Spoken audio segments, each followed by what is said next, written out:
JP, what's up, my brother? Wolf, how are you? Well, as we were just stating before, it has been before we hopped on, but we decided to bring it here nice and raw. It's been a difficult, weird, anxious, but also growing past 70 to 48, 72 hours has been weird, but as always, it's always pointing towards something greater. So I always try to keep my perspective and just have gratitude for it, you know?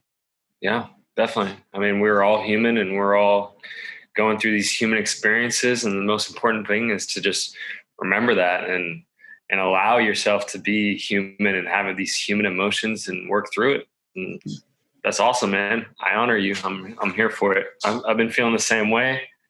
Heck yeah. I got that little calendar note yesterday, Wolf podcast tomorrow. And I'm like, oh, am I ready for this? and honestly, I had so many thoughts just run through my mind. Like, you aren't ready. You aren't interesting enough. So many things that just wanted to, like, my ego was trying to tell me, hey man, you can't do this. You're not prepared. And I had to stop myself and step back and say, who is this guy? And I just listened to myself for a few moments and I said, okay, well, I'm good. I'm going to be fine. It's Wolf. We're buddies. We're going to have a great time. And that's what I'm here for.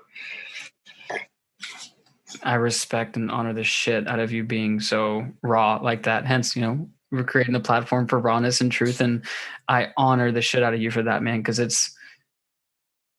it's tough to be in a world that expects you to be a certain way all the time. And we outwardly project ourselves via social media and how we show up in public eye a certain way. But behind the scenes, like, we all, I would say to a certain degree, we go through different like levels, like a video game of imposter syndrome. And like, am I worthy? Dude, I'm doing a podcast. Like, who the hell am I?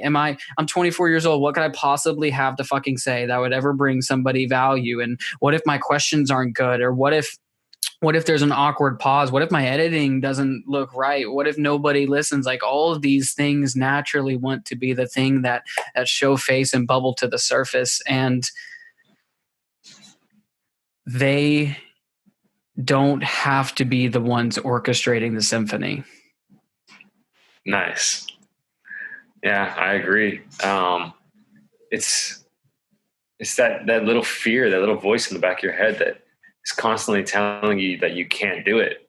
And we all have that. It's so strange. I don't know where that voice came from because it's not me. I know that I can do all this stuff, and we're proof. We're doing it right now. Living proof. Our very existence, man. Our very existence. I wrote it somewhere in my journal recently. It came up as my head. I originally put, I told myself. Oh, look at that. You got your little journal right there, right offhand. Heck yeah, making notes, my boy. Always. Mine's sitting somewhere. I try not to keep it around too much. I have sticky notes that I write on to make little notes. Otherwise, my journal's with me everywhere these days. Yeah. But I wrote in my journal. Yeah, man. It's a great reflection tool. I remember I first heard it years back when I was got into my first multi-level marketing company, affiliate marketing as they call it. And that was when I got into Jim Rohn, and he always said, always keep a journal with you and always write in. It seemed like a good idea, but it wasn't until this like past like year and a half really when I started to like really journal, and my life radically changed. Same. Yeah. It's crazy. Putting down your thoughts and your visions and working through them just manifest things so much quicker. It's ridiculous. Way quicker. Yeah. One of the things I wrote in there circling back was I told myself that I couldn't do it. My head told me that I couldn't do it, comma. So I set out to prove myself wrong. Oh, I like that. That one I'm wanting to keep close to me because if I was being honest, it's probably daily when I'm running through my day, and there are points where I'm just like, well, wouldn't it just be nice to take a nap or just to lay down or not do this editing thing right now? Like, this is tedious. And just what you pointed at, man, being able to acknowledge our imposter syndrome and just take that shit on. Imposter syndrome. Ooh, that's powerful. Well, before we dive too far into it, my friend, what is your intention for this conversation? Well, I'm always here just to bring my own sacred truth. I believe that we all have that, our own truth that we have to live by, and just bring deeper connection, sacred truth, bring it all out. You said that right before we started, and you said sacred truth, and I've been saying truth, but when I heard sacred truth, I was like, wow, that is really powerful, because there is something inherently sacred about our truth. And when we were talking about intentions, I was like, yeah, man, that's a great intention. Sacred truth. Hell yeah. Like for me, I want to piggyback yours and set my intention is allowing truth to be the guiding light, that sacred truth to be the guiding light. Cause it'd be easy for both of us to come here and show up and act like all is well. But then there's just humanness and saying, I've been feeling anxious. I've been feeling like this. I've been feeling like that. But here we are. We're still showing up. I'm grateful that you showed up, my friend. Thank you, brother. I'm grateful and thankful to be here, alive and kicking, feeling great. Just completely moving through that anxiety. Let's get it going. So, Wolf, what you been working on, man? What has your quarantine been like? I mean, as a collective, it's funny. I've been telling people this lately that as a collective, my life in quarantine has been obviously a major portion of my life lately, but my life is been going really fantastic. I've been having more clarity and more happiness and more understanding of myself and where I'm going than ever before. I mean, it's like the puzzle pieces are really starting to flip. It's very odd. And conjunctively at the same time, I've been having various waves of anxiety and frustratedness and uncertainty. Now that doesn't undermine, I believe, everything else. It's just like acknowledging what's happening and not letting it go unacknowledged, because I think that that's what for me has caused so much turmoil, is trying to act one way when I'm very clearly feeling in that state being another. Yeah. I've been moving through the same things. Extreme highs and then extreme lows. It's been, I wouldn't say difficult, because I've gotten so much stuff done and my vision has gotten clearer and clearer on the things that we want to do here, with the Mindseye and everything. Yeah.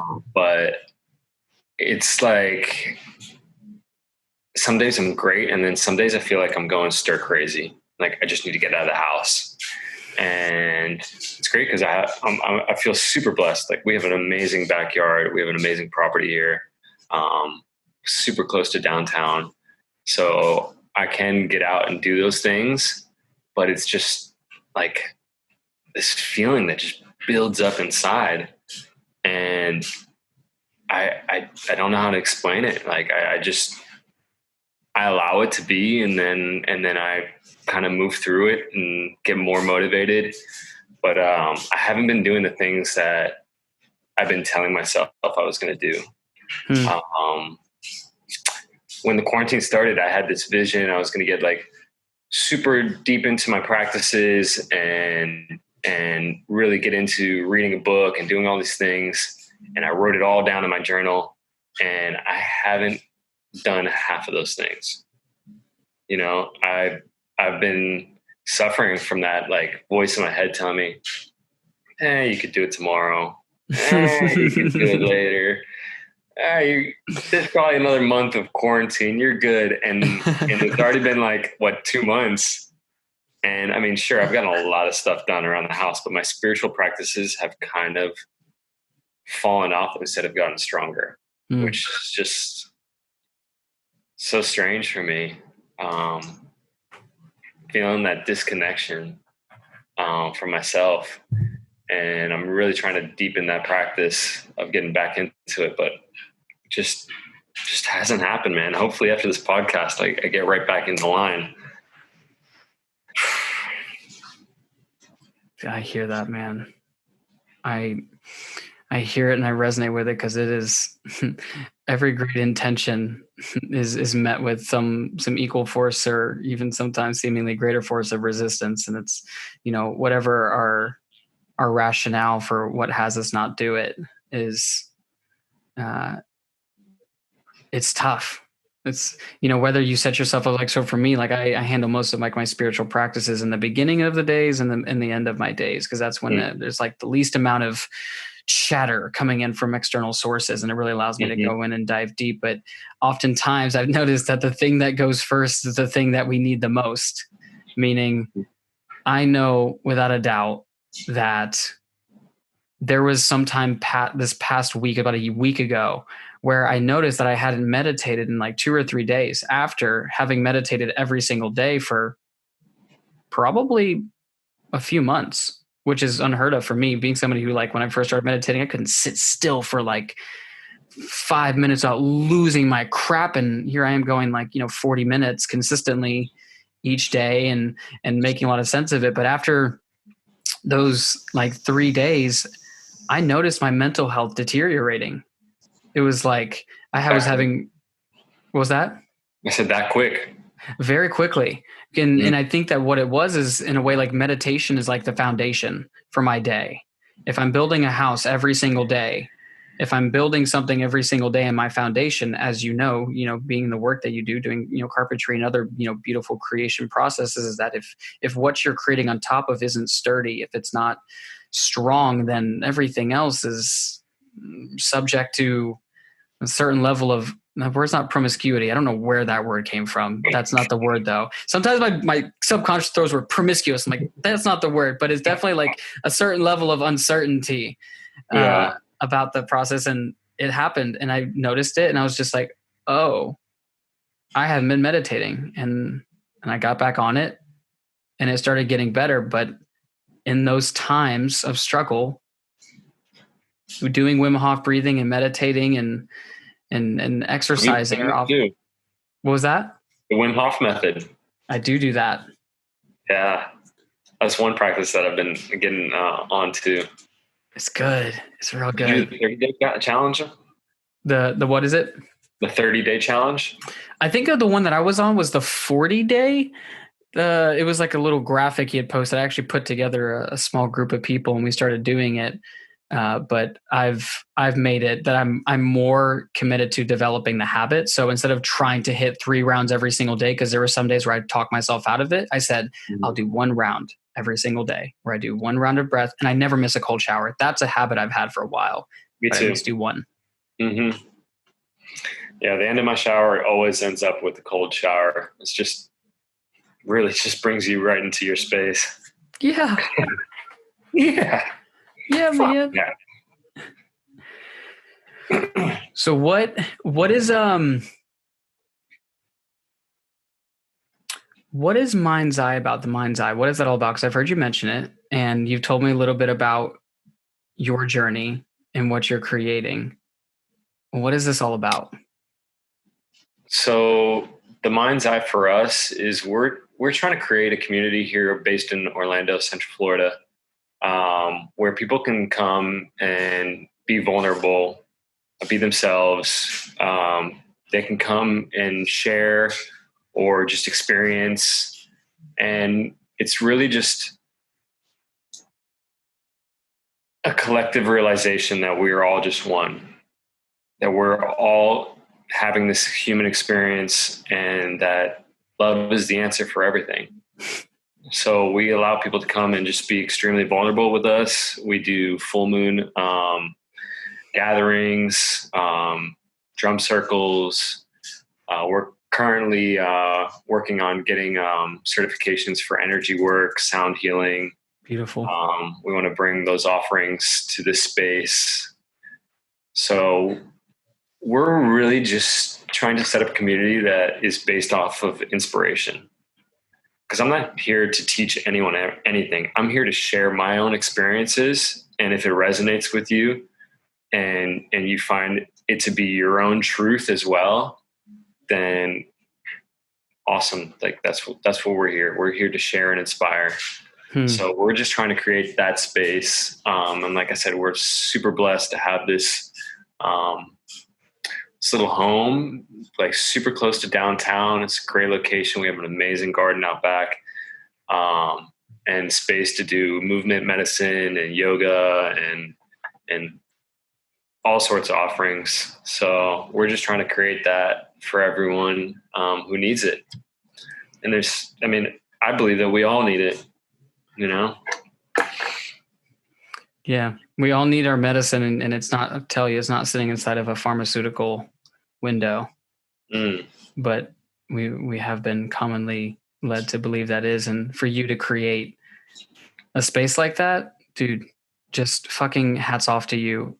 Because especially here in Central Florida, I don't think that there's a whole lot of that being done. And for you to, in a way, be pioneering and giving birth to something that is not even just in Central Florida, but the world at large, that type of space is healing. That is the type of space that I know that I personally want to be a part of. Quick side note, I am going to be getting yoga teacher certified in the next couple of months. I just decided it was this divinely inspired thing. I was not on my plan, but like I just got this guidance because one of my aspirations is to become movement/animal flow certified. Yes. And in order to do that, I had to have a foundation, and I chose yoga because yoga was like the most in alignment with that. So I see movement in these things as medicine. And for you to create that space for those types of practices, sound healing, yoga, and all of that, just. Yeah, brother, I want you to be a part of it. I've told you in the past because my partner, Sophia, she's planning on doing some women's retreats. I want to help host men's retreats, and I'm going to need some founding fathers to be there with me to really bring that into actuality. Just everyone has something different to offer. It's so beautiful. And I really want you to do that voice activation, movement medicine, kind of get people into their bodies, out of their heads. And that's the medicine right there. Out of their heads and into their bodies. What does the Mindseye mean to you?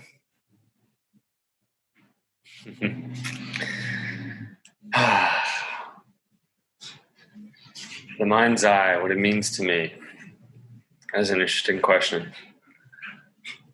I believe that the Mindseye is like the third eye. And a lot of people kind of don't really know how to use their third eye. So we're giving them access to that, teaching them how to listen to themselves, to listen to their higher selves, to really channel that divine guidance and open up their mind's eye. All of the answers are within yourself. You don't have to go externally for any of this. So we're really trying to cultivate that movement.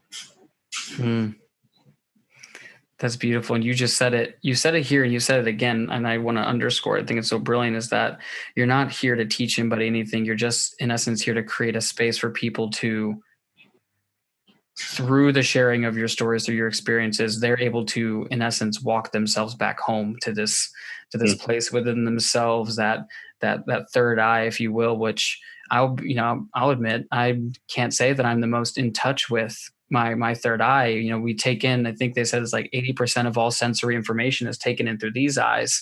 Yet perhaps one of the more healing things that I've come to realize is when you take all of that energy, if you will, that's focused on that 80% external sensory, turn it internally, turn it into yourself. And then these eyes closed and this eye opens, if you will, the intuition, that the eye that sees all, and at the same time sees everything, but sees no thing. Beautifully said. I don't know where that came from. Wasn't me, but that was the divine guidance. You just opened your third eye. You just channeled something, brother. That's Oh, damn. I think I'm getting tears coming to my eyes. Like that to me has become, it seems like this is like the way for many of us is like, this is the way is to realize that we're not learning anything. We're just remembering. Mm-hmm.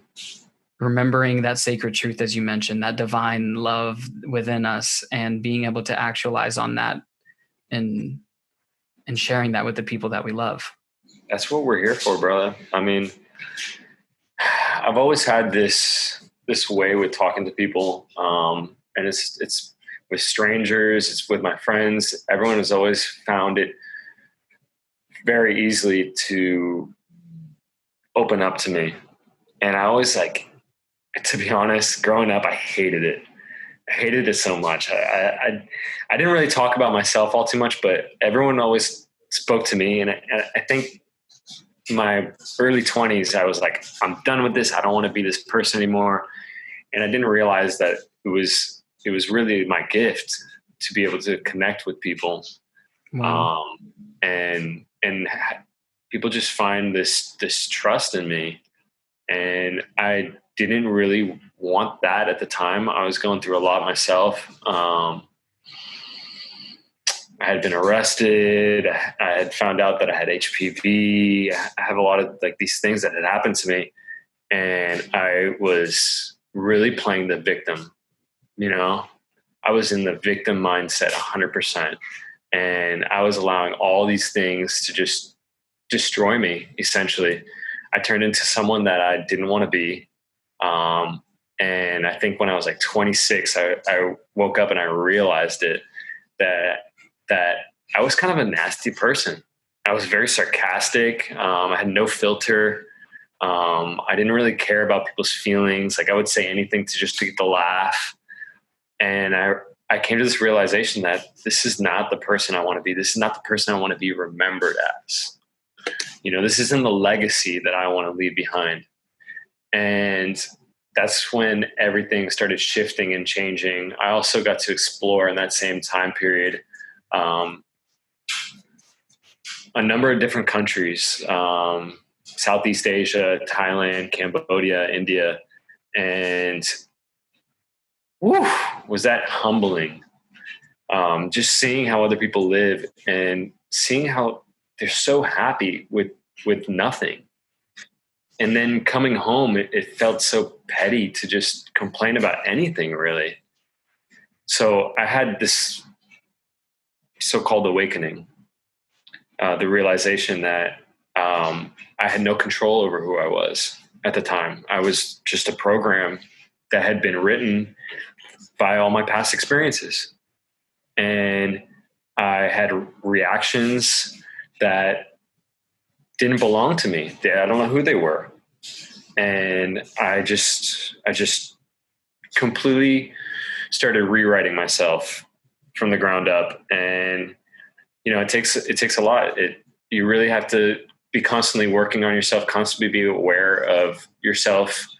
And then also it became to the point because I was on probation for 5 years, and I was so afraid of making the wrong move that I became addicted to video games and Netflix. I would stay home, trying to be good. And I kind of all my hobbies, all the things that I love doing, I just kind of let it go. I just became this zombie, and I had to rediscover myself, Wolf. It was 100% rebuilding myself from zero. And here I am today. But that's all part of it. That's the story that I want to share to inspire people, that you can be down and in the dirt and run through it. And that doesn't have to define you. Doesn't have to be the person you are. And you have that chance every single day to wake up and make the change.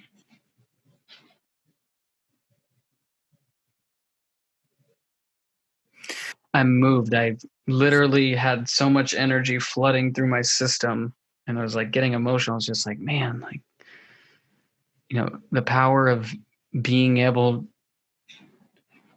one, for you to share your story,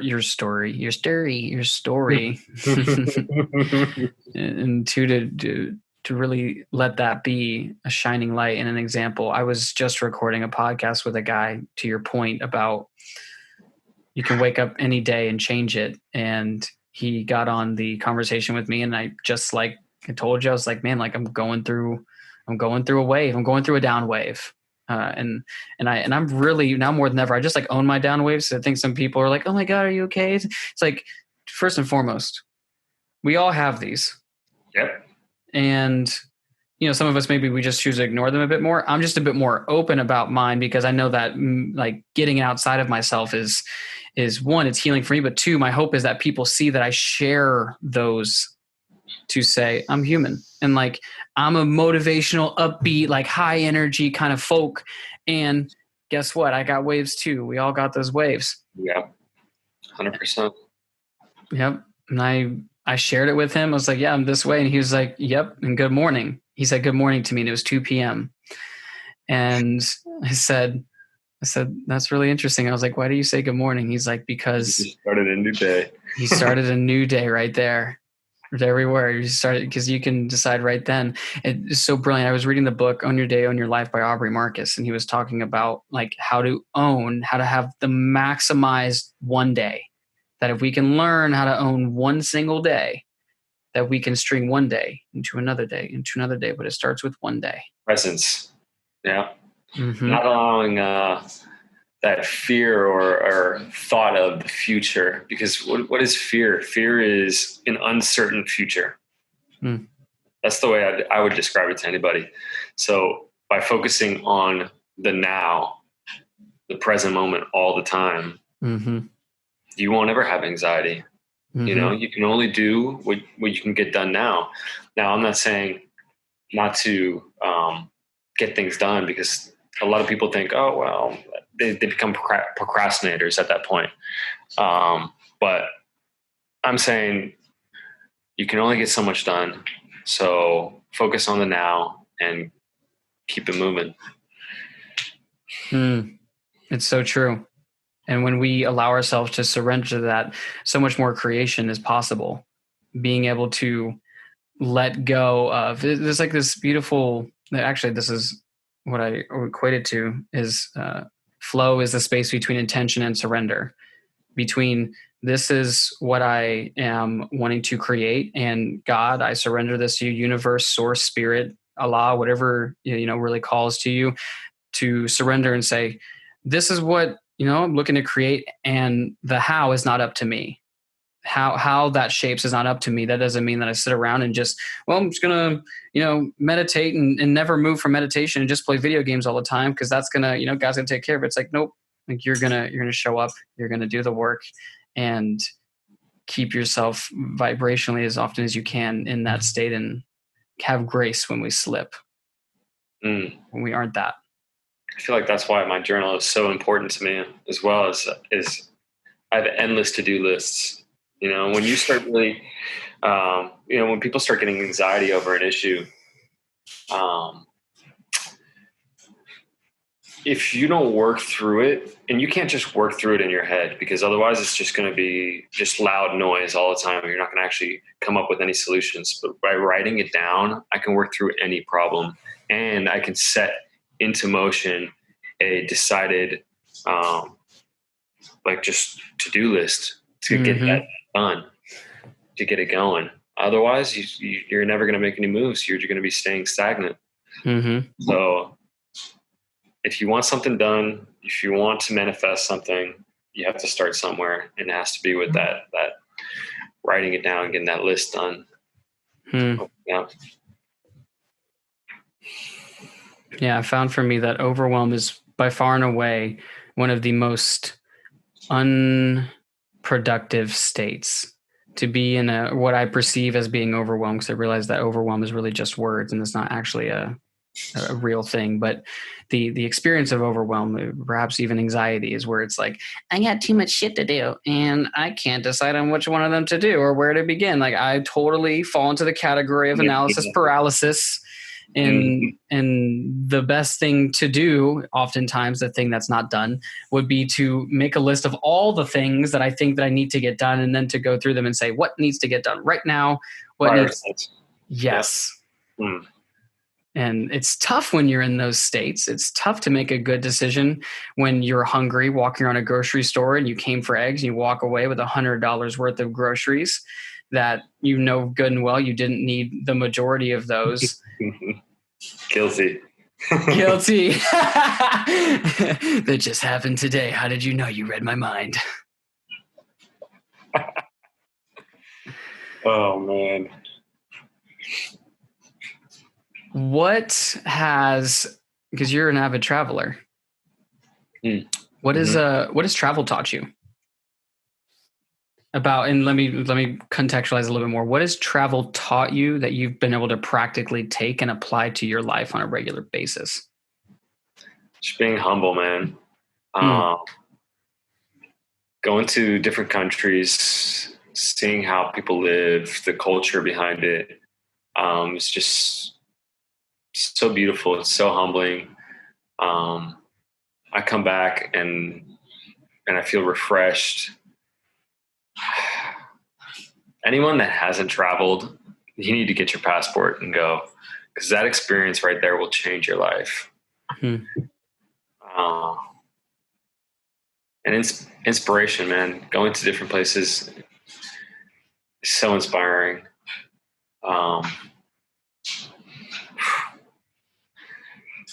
Losing my oneness right now.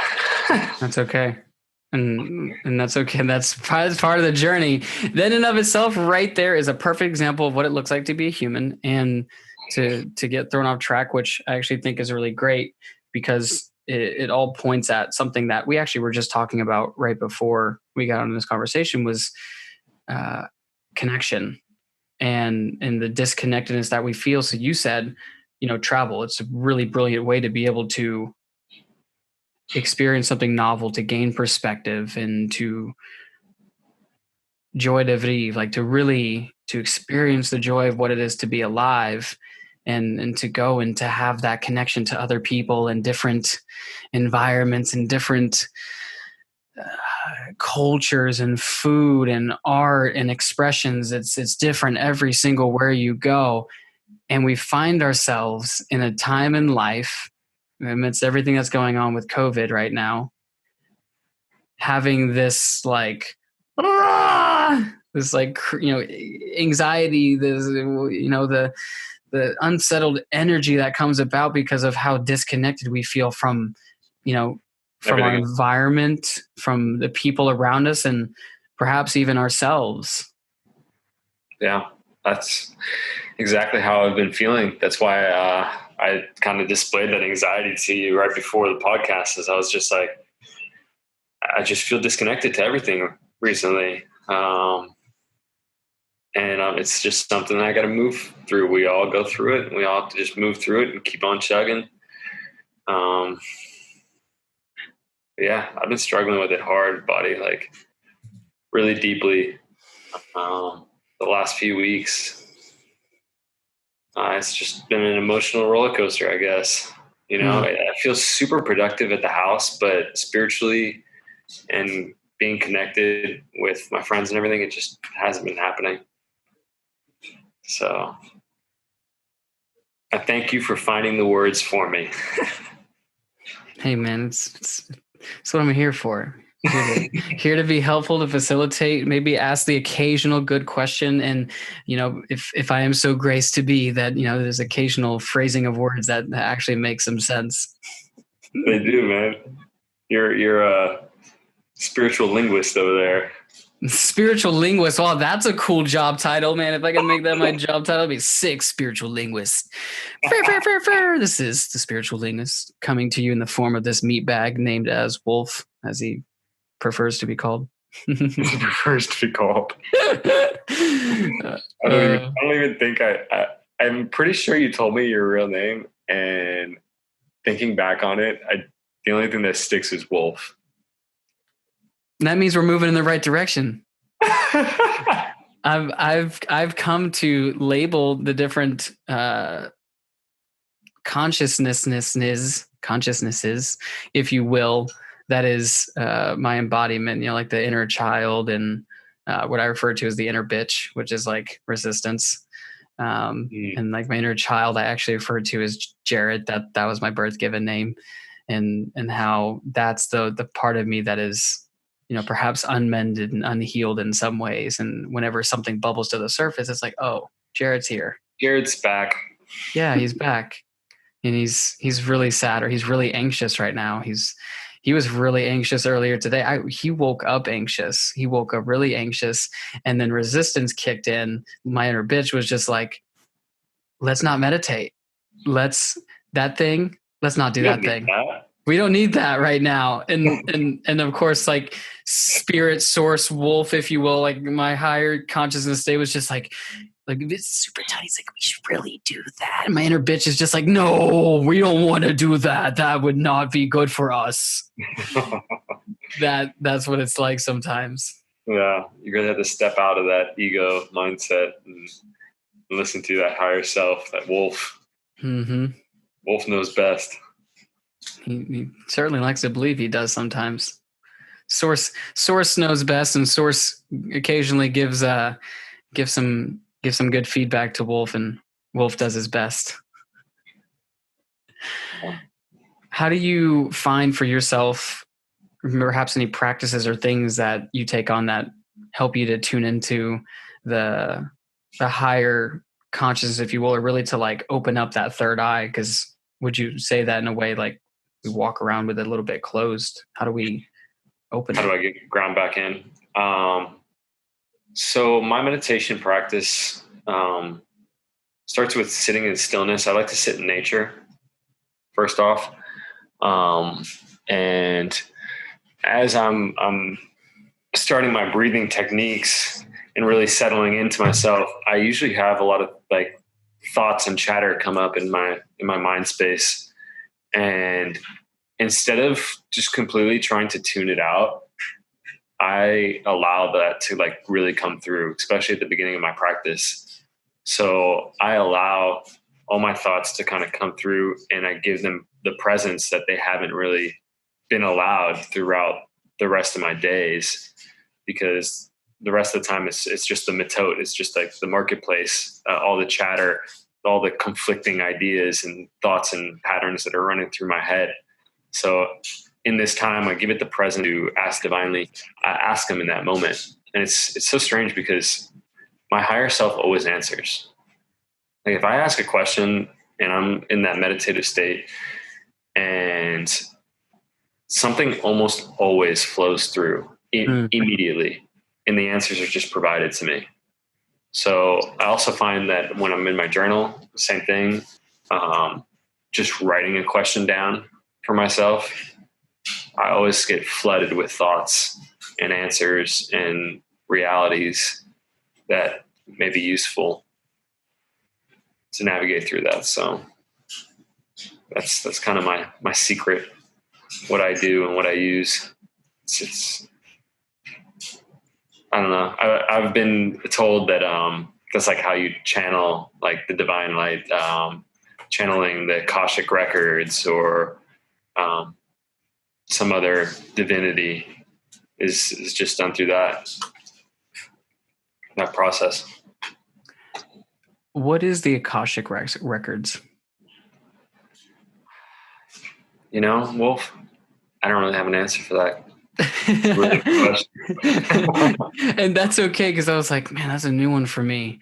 Maybe he knows, and if he doesn't, that's cool. That's okay. Sometimes we point fingers at things and we're like, I know that there's something there in that, but I don't necessarily know everything around it, which I totally get. Mm-hmm. I don't want to begin going in, diving in deep into it and say something that's not true at all. Someone's listening. That is not, pulls out a notepad. That is not what the Akashic Records are. I have it noted here in chapter 3. This is indeed what Akashic Records are. You are full of shit. You're full of shit. Oh, yeah. And all credibility is torched. So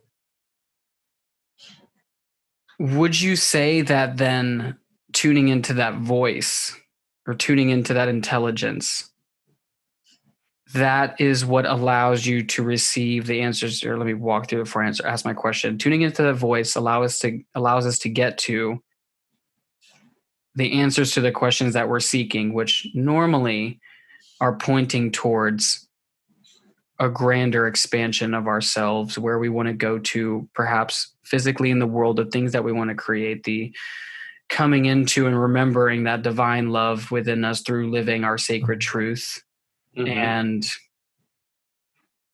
allowing the embodiment of that intelligence to really to be the one that's housing us, not the ego. It roots itself and it doesn't pay rent, and it just comes and does whatever the hell it wants to do. And it's like in a weird way, like allowing source spirit to like come in and, evict that mofo every once in a while and actually take its way. Do you think that creating that space allows us to channel? Yeah, to channel and even like remember why we came here in the first place? Or do you think that we create? Do you think that, like, maybe that's the question is, do you think that we create it or we remember it and then we create from the remembering? So have you heard of a collective consciousness? I've heard of the Collective Unconsciousness by Carl Jung. I think like the collective consciousness is kind of just like this consciousness that surrounds us at all times. And we as human beings, we're not really taught how to tap into that consciousness. So have you ever been like in the shower or taking a dump or taking a walk or doing something and you just have this like crazy idea and it just pops in your head? It has nothing to do with anything that you've been thinking about. And it seems like a brilliant idea. And in the same moment, you lose it and it's gone. That to me is the collective consciousness is surrounding us at all times. These, and we're just kind of tapping into it in certain instances, but we all have access to it. Interesting. It is interesting. And it propagated an interesting question to me, which is, if we're constantly being nourished with the seeds of the collective consciousness and they're dropping down, and it's going to be like a really, really weird, like, visual, but just like imagining being beneath this like massive tree and it drops down these beautiful fruits and we're like, oh, look at that fruit. And it's constantly doing this. And like, we have the choice to either grab it or it, like, it's almost like it pulls it back up and we go back into our forgetfulness. Do you think that if we're constantly being blessed with all these fruits, that it takes a certain level of like discernment to say, oh, that's not the fruit that I want to pick, but that's really beautiful?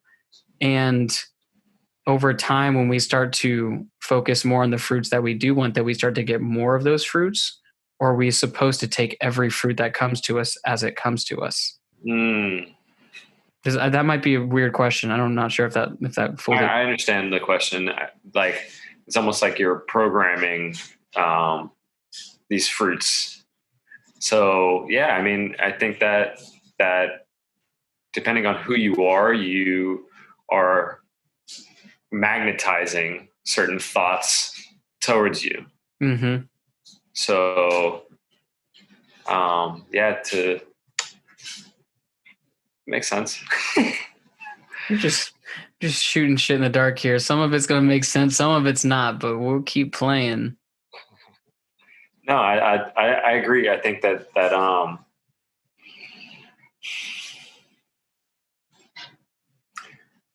we are constantly getting these messages for us, and we're also getting these messages that are meant for other people. So I don't know if we're like a radio antenna, and there is definitely a way to channel yourself or to tune in yourself into receiving certain messages instead of just receiving all the chatter. So if you look at it that way, if you're saying your body is an antenna and you're receiving these divine messages from across the universe or from across this collective consciousness, then if you tune that antenna, in theory, you would be able to only receive what you were wishing to receive. That's really curious. Do the thing that I wouldn't say I'm super proficient at is being able to know, metaphorically speaking, which phone calls are for me and which phone calls are for others. Universe just like ring ring. You're like, who is that? I've never seen that phone number before. Ring ring. Hello. Oh yes, you're here to collect a bill for JP. Oh, you're gonna have to call him. That's not for me.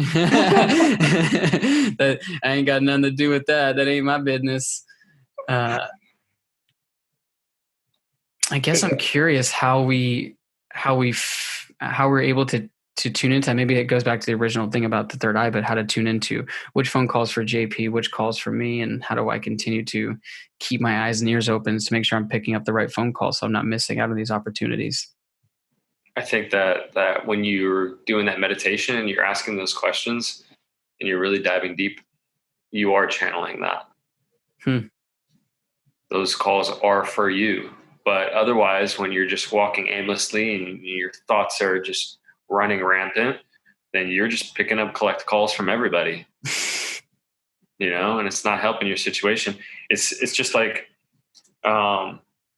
so when you are living with somebody or you hang out with somebody quite often, you realize that you start picking up their habits, or you start saying and doing the same things. You are in that person's energy field. So without even knowing it, you are taking on their energy, whether they're having anxiety or whatever. That's why it's so hard or difficult for some people that live in like difficult situations.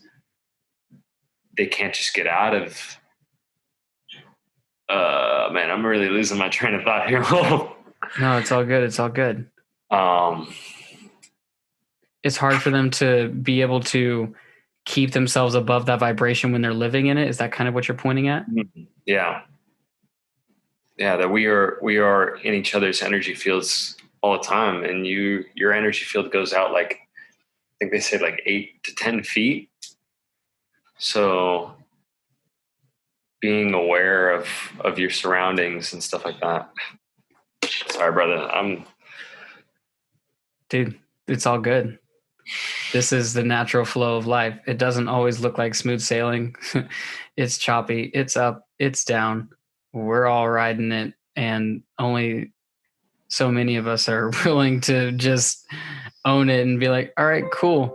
Well, what's the next conversation? Where are we going next? And all of that too is beautiful and a part of the journey.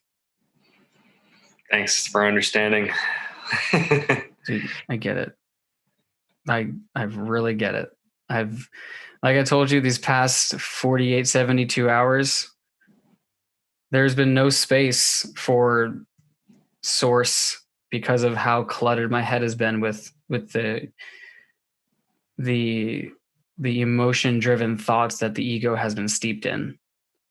The truth of the matter is, one of the things that has come present for me in my journey is how I'm not certain about this. It's not really like a comparison journey, but I think that one of my biggest deeply rooted fears is fear of being lonely, of no matter what I do, I'm going to wind up being lonely, whether it's in an intimate relationship or if I don't perform well enough that I won't be loved, and then I'll be lonely. If I don't achieve certain accolades, if I don't consistently take care of myself and the people around me, that they'll all end up leaving me and I'll end up just being lonely.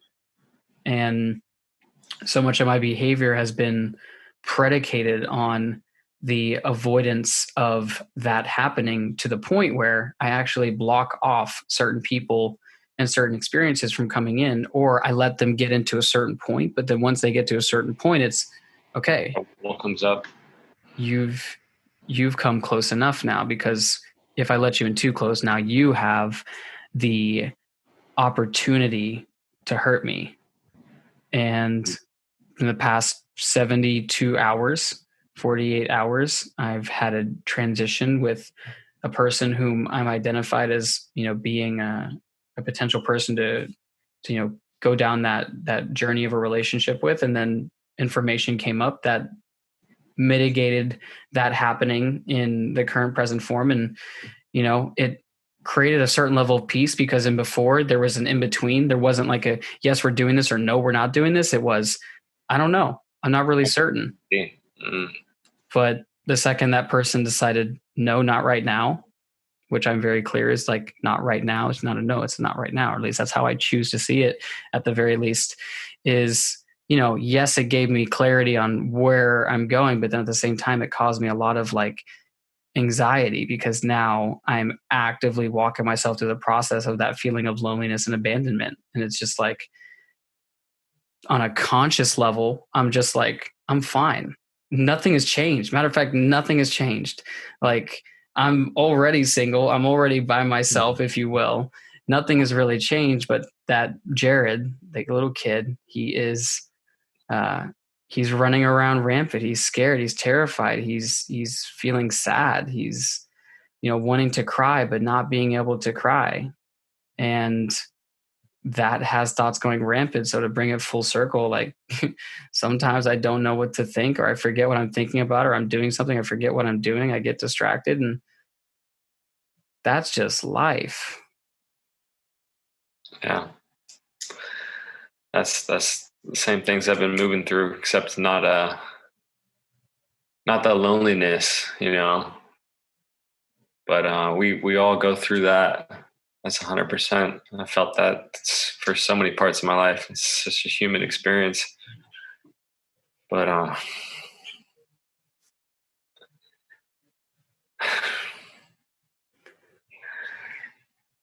when everything's said and done, and it's time for us to clock out of this thing that we call life, or at least in this present lifetime, what would you want people to remember you by? Like, what would you want your legacy to be?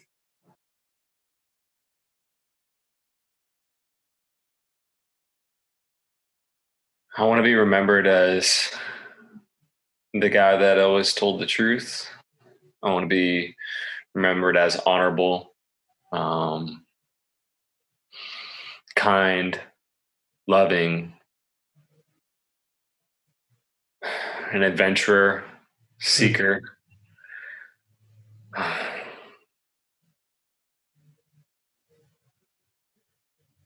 Full of laughter, full of light. Somebody that inspired hope.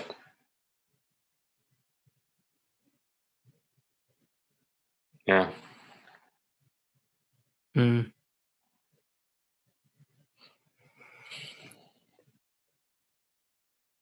From the first time I met you to this current present conversation, I have to say that you've been all of those things, and you've additionally been that source of hope for me, for people to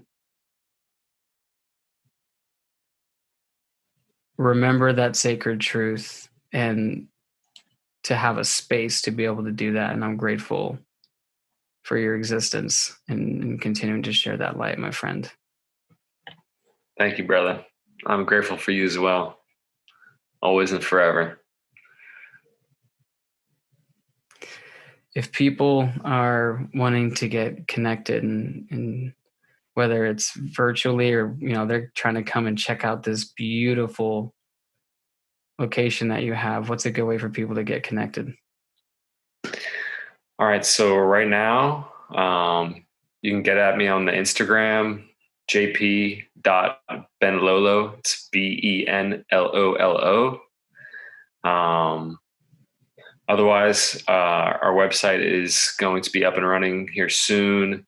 It is www.the-mindseye.com. We'll be posting events. You can get on our type form there, where we coordinate special events for our community as well.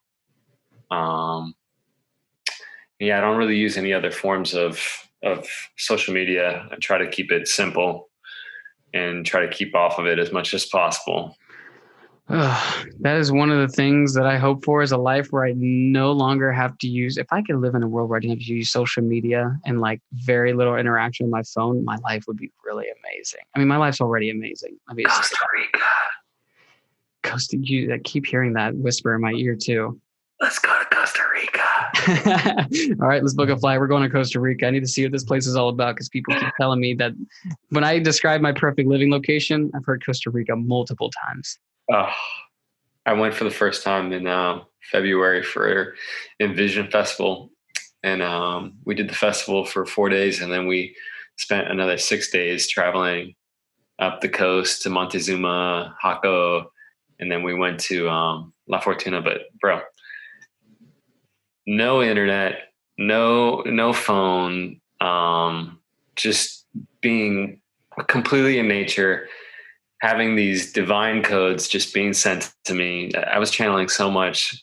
And really what inspired us to come back and start the garden in the backyard, start the hydroponic system that we're going to be doing to cultivate lettuce, and just really like put the vision into what the Mindseye should be. That all came from Costa Rica, man. And I remember I saw you like 2-3 days after we got back, and I was like, I was on a high, like I was on another level. And then the quarantine happened and everything, and I've slowly fallen off, and I need to just get back up there. I do. I'm there, but yeah. I do know, and I'm sure that anybody who's listening to their own various flavor of it knows too. And trust me, I'm ready. I'm ready for some shift to happen. Your boy needs some cuddles and some time with his people, and just to be out of my own energy for a little bit. I've spent a lot of time with myself. Don't get me wrong. I actually still love. Matter of fact, I love the time with myself. What I'd like to have is a time where I don't have responsibilities, where I can just like read and do my stuff and like manage all the things in my inner world and just have no responsibilities to anybody, even if it was just for like a week. That would be crazy. So I get it. I'm so with you on all of it. My friend, it has been absolutely beautiful sharing this time with you. If there was one thing that you wanted to leave people with, one thing that they can take from everything that we've talked about and begin to put it into their life to begin or further opening that mind's eye, tapping into that sacred truth, sharing and expressing that divine love that is within each and every one of us, actualizing towards our potential, what is one thing that they can take on? We are all the same. We are all human, and we all have these experiences, and we think that these experiences are what create a divide between us, but really these experiences are what bring us together and bring us to the truth, which is that we are all one and we're all just love. So I think that people need to realize that whatever's happened to you, it is the past, and it no longer needs to hold you back from what you want to be. You can recreate yourself at any point in time. You could be whoever you want to be. And just, I hope to inspire you all. I heard something that said, when the negative association, the negative energy of a memory of the past is removed, it's transmuted into wisdom. And it sounds like, from everything I've heard about your journey, that you just want to be able to distill this wisdom, this remembrance for people, and to continue loving yourself, loving each other, and just keep doing sweet love. Sweet love. Right on. My friend, thank you so much for being here. For taking this journey. It's been sick. For those of you who are listening, thank you for being a part of this movement with us. This isn't my movement. This isn't his movement. This is our movement. It's a movement towards that love, towards that sacred truth. So as always, continue to find, follow, and live your truth and follow the wolf within you. How?